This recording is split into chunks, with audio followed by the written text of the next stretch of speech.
Fala pessoal, tudo beleza? Me chamo Renazaki e vamos para mais um vídeo aqui do Diário de Trade do nosso mini índice e mini dólar do dia 16 de agosto de 2023.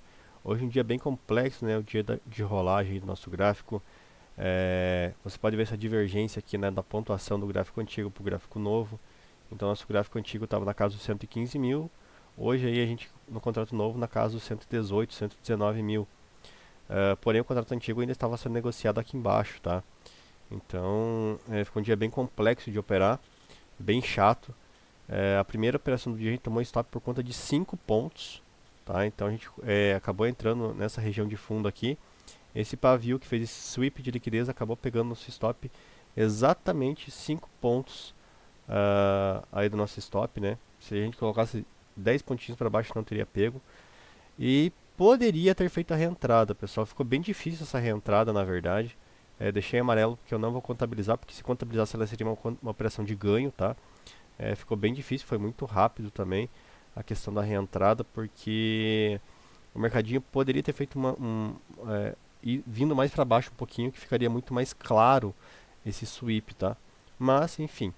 Aí tivemos a operação da barra aqui de compradores de topo, onde você pode fazer essa venda. Essa venda paga tranquilamente 400 pontos.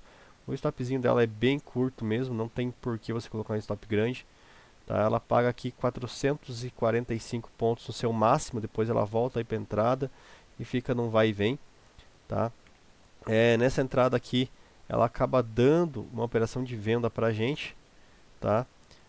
Onde a gente tem que apregoar a ordem, né, por conta da máxima do dia e acaba estopando. Lá da alvo técnico, a gente comenta na sala sobre o alvo técnico, né? Então a gente tem topo, fundo, topo, fundo, topo, fundo, ou seja, a gente estava vendido, o mercado estava batendo no fundo, não estava rompendo. A gente poderia ter a opção de sair aqui, ia sair basicamente no 0 a 0, tá? Mas a gente estava aí vindo para o rompimento, para vir até a mínima do dia, acabou não ocorrendo, então a gente acaba contabilizando mais um stop, beleza? Então essa operação em amarelo aqui a gente não vai fazer a continha dela, a gente vai contabilizar somente as operações do nosso setup operacional do falso rompimento e do pullback. Aqui na máxima do dia, né, a gente tem um fluxo comprador muito grande, a gente tinha uma linha de referência desses topos aqui de trás, acabamos pegando essa referência para operar, ela deu stop também e deu nossa reentrada, essa reentrada pagou. Pessoal, essa reentrada pagou muito, só que eu não vou contabilizar o melhor cenário dela, tá? Vou colocar o pior cenário dela. O stopzinho dela era bem curtinho também, tá na casa aí dos 150 pontos. Puxar aqui. A entrada foi mais ou menos aqui, nesse ponto do 119.530, tá bem? E até aqui, ela já paga para você os 400 pontos nessa barra de força. Onde é um alvo, porque lembra quando eu desenho aqui, eu desenhei assim topo, fundo, né? E desenhei isso aqui. O alvo seria este topo rompido. Tá ótimo trazer a operação até aqui, tá? Então, é uma operação aqui com 400 pontos, dá para contabilizar. Quem segurou pegou muito mais pontos, pegou rompimento, né? Pegou o dobro de pontos, 800 pontos. E, enfim, o próximo alvo era essa região dessa congestão aqui, né? Desse fundos e topos iguais, né? Até aqui está marcadinho como equal highs, né? Então, vou dar um pouquinho de zoom aí para vocês. EQH, equal highs, topos iguais. Aqui é um equal lows, fundos iguais, tá? Então, a gente vai contabilizar somente 400 pontos nessa operação. É o mínimo, né, que a gente contabiliza, menos que isso a gente não dá take, ou seja, a gente não pega lucro, exceto raras ocasiões. E aqui eu já tenho o mercado revertendo para baixa, pessoal. Então, na hora aí do FONC, eu já tenho o mercado vindo para baixo. Quando o mercado vem para baixo, eu já me preparo para fazer uma possível venda. Por quê? Porque o mercado já capturou toda a liquidez que ele tinha nessa região de cima e faltava capturar o stop da galerinha que estava posicionada aqui e aqui ainda. Então não tem lógica nenhuma fazer uma compra no meio do mercado, sendo que estou contra a tendência aí no meio e a tendência já está em queda, né? Já tenho topos e fundos descendentes.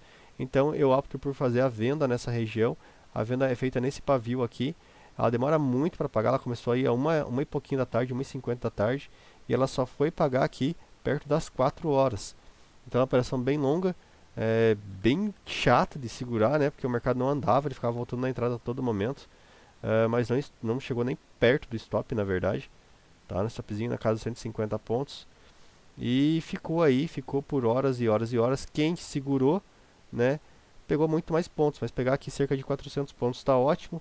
O alvo é a mínima do dia, né, então pegar aí cerca de 700 pontos. Depois disso, eu não vejo mais lógica fazer a operação. Porém, o nosso setup foi acionado aqui e aqui também na compra. Porém, sem lógica alguma, pessoal. Se a notícia não teve força de ir para cima e você tem zonas de liquidez embaixo, né, liquidity pool, ou seja, aquela piscina de contratos que a gente vive falando, não tem por que você fazer essas compras, tá?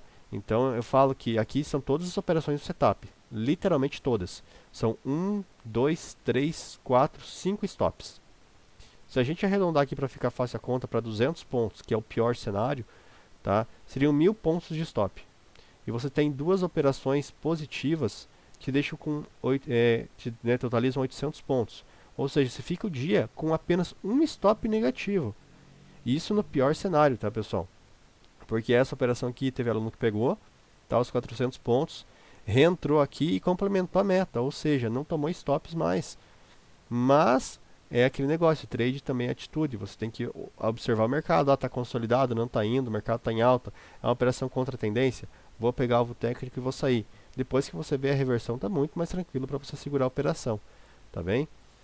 Então o índice foi isso, um total aí de menos 200 pontos, você pode contabilizar para o dia de hoje, contando todas as operações. Lembrando que algumas operações elas não são muito legais, tá? Essas duas últimas aqui, inclusive. E essa aqui foi às 16h25, tá? Eu nunca contabilizo as operações depois das 4 horas. Então até vou tirar daqui para não contabilizar. Então o nosso dia termina no 0 a 0, tá? Menos 800 pontos, 4 stops e 2 ganhos, 800 pontos também. As nossas operações têm uma regra, tá, pessoal, de ser contabilizada até às 16 horas. Então essa aqui foi às 15h55, então ainda entra para nossa planilha, né? E nosso dólar, pessoal, o dólar foi uma mãe hoje, tá? Então aqui ele deu a operação na nossa linha de choque maior, nosso major shock, que acabou ficando bem cara essa operação. Tipo, muito cara mesmo. E assim, eu entrei na operação, ela chegou a pagar até a máxima do dia, alvo técnico, quando o mercado deu essa barra de ignição e exaustão, que a gente chama, né? Ou exaustão e ignição, no caso essas duas barras aqui, eu acabei zerando minha posição e esperando uma nova oportunidade para entrada. Então essa oportunidade aqui, ela ficou muito cara, eram 10 pontos de stop para buscar aí a máxima do dia anterior. O mercado não teve fôlego suficiente para ir. O que ele faz? Ele busca a liquidez na parte de baixo.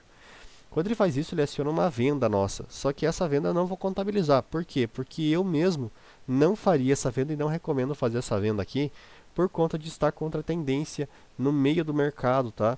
Então a gente tem região de topo aqui em cima, região de fundo aqui embaixo, que é meu choque, e prefiro não fazer essa venda contra a tendência, prefiro optar por compras.